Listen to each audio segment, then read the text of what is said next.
Comme vous le savez, la Manif pour tous est une force dans la vie publique de notre pays. Nous intervenons à chaque élection pour informer les citoyens et les sympathisants de la Manif pour tous, les familles en général, des positions des différents candidats sur les sujets qui tournent autour de la famille.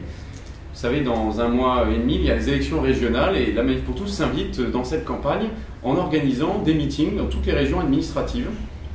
Meetings au cours desquels sont invités l'ensemble des têtes de liste à venir se présenter devant les familles et à répondre à un questionnaire qui sera identique pour tous les candidats et répondre sur ce sujet devant un parterre de familles de la région pour savoir exactement quelles sont les ambitions du candidat pour la région sur les sujets de la famille et aussi ses convictions sur les sujets qui nous intéressent et touchent à la vie quotidienne de ces familles. Alors, nous avons invité toutes les têtes de liste à participer à ces réunions publiques. Aujourd'hui, beaucoup d'entre elles ont répondu, d'autres sont encore en cours de négociation. Mais nous avons souhaité être le plus large possible pour que tous les citoyens puissent rencontrer leur tête de liste et ainsi leur poser des questions par notre intermédiaire pour mieux connaître les candidats qui, c'est vrai, sont souvent mal connus du grand public, les élections régionales n'étant pas forcément médiatisées comme toutes les élections nationales, malgré leur importance. Et donc nous avons estimé qu'il était important de mettre en présence ces forces qui sont les familles dans les régions, qui sont souvent oubliées, et les différents candidats. Aujourd'hui, plusieurs meetings sont déjà prévus. Donc, plusieurs dates sont déjà définitives et annoncées. Nous avons Bordeaux le 30 octobre, Lyon le 2 novembre, Lille le 7 novembre, Marseille le 13 novembre, Toulouse le 20 novembre et enfin Paris le 28 novembre. Ces événements vont être des événements extrêmement importants.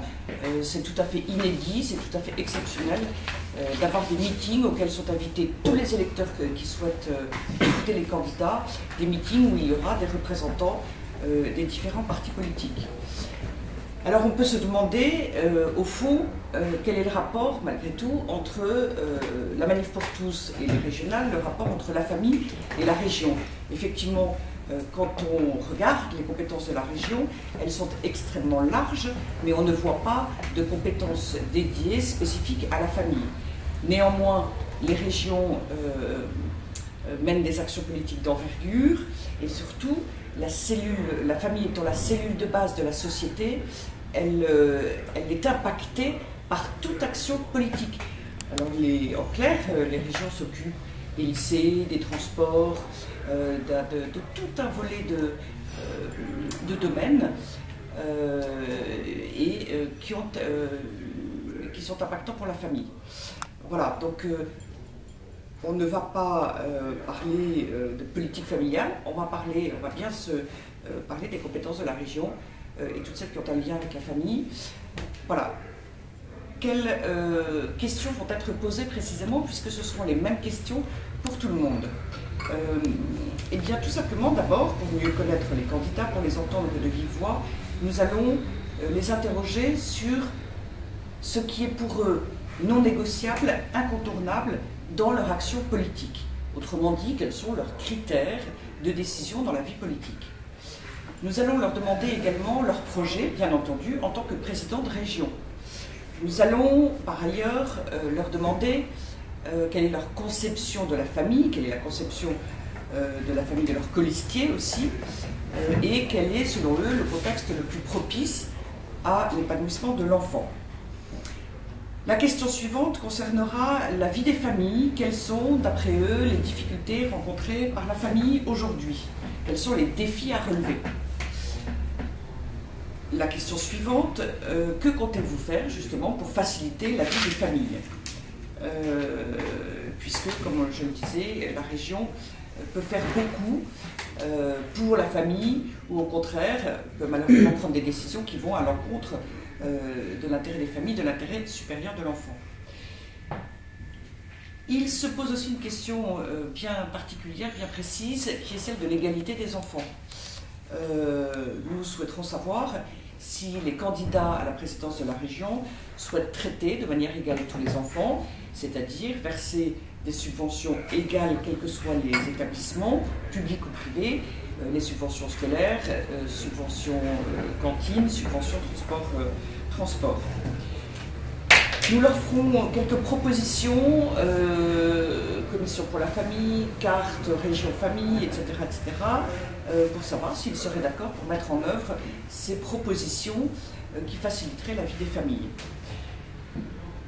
Enfin, il y a la question des subventions. Vous savez que la région verse des subventions extrêmement importantes pour les événements, pour des campagnes de communication, pour des associations. Nous leur demanderons quels seront leurs critères d'attribution des subventions et quelles seront les modalités d'attribution. Et nous souhaitons savoir aussi s'ils seront assez transparents pour mettre en ligne, rendre public sur Internet les associations, événements, etc. qui ont sollicité des subventions, à quel titre, est-ce qu'elle a été accordée, et ensuite, qu'est-ce qui a été effectivement mis en œuvre. Voilà, parce que nous avons constaté dans les régions, et d'une manière assez large, qu'il y avait visiblement quelques dérives, ou en tout cas une attribution très partisane des subventions. Je vais prendre comme exemple, la région Île-de-France a créé, financé et finance à hauteur de 900 000 € par an l'Institut Émilie du Châtelet, qui est un institut dédié à la question du genre. Alors la question du genre, c'est une question tout à fait intéressante, sauf que l'Institut Émilie du Châtelet est clairement militant tombé dans l'idéologie du genre, tout à fait idéologue. On ne voit pas pourquoi la région Île-de-France, avec les deniers publics, avec l'argent des contribuables, financerait un institut de ce type-là. De la même manière, la région de Normandie finance la Gay Pride, a financé au printemps dernier la Gay Pride, laquelle a pour revendication la PMA sans père et la gestation pour autrui, deux pratiques illégales et scandaleuses. L'argent des contribuables n'a pas à financer ce type d'événement.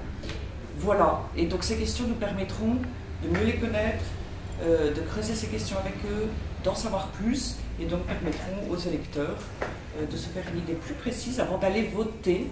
Et à l'issue de ces meetings, nous les appellerons à voter. C'est vrai que l'abstention, c'est un drame. Nous devons tous aller voter.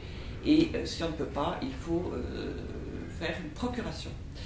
Voilà, donc ces meetings sont une nouvelle manière de contribuer au débat démocratique et à la vie de la démocratie. Je vous remercie. Pour toutes les informations pratiques et les inscriptions, je vous invite à vous rendre sur le site les-régional.fr ou utiliser le hashtag QPPR, question pour un président de région. Je vous remercie. Il n'y aura pas de débat entre les candidats. Chacun des candidats va être interrogé successivement. Et ça veut dire qu'il va y avoir 30-40 minutes par candidat, mais ils ne se croiseront pas sur l'estrade. Par ailleurs, comme nous avons invité tous les candidats de tous les partis, eh bien, ceux qui malheureusement n'ont pas répondu ou ne seront pas là, nous ferons savoir aussi qu'ils sont absents, puisque c'est évidemment très regrettable. Les électeurs ont le droit et le besoin de savoir ce qu'il en est des projets de chacun des candidats avant d'aller voter. Demain soir, vendredi 30 octobre à Bordeaux, nous aurons Virginie Calmel, représentante des LR. Nous aurons également le représentant, le candidat tête de liste de Debout la France et celui du Front National.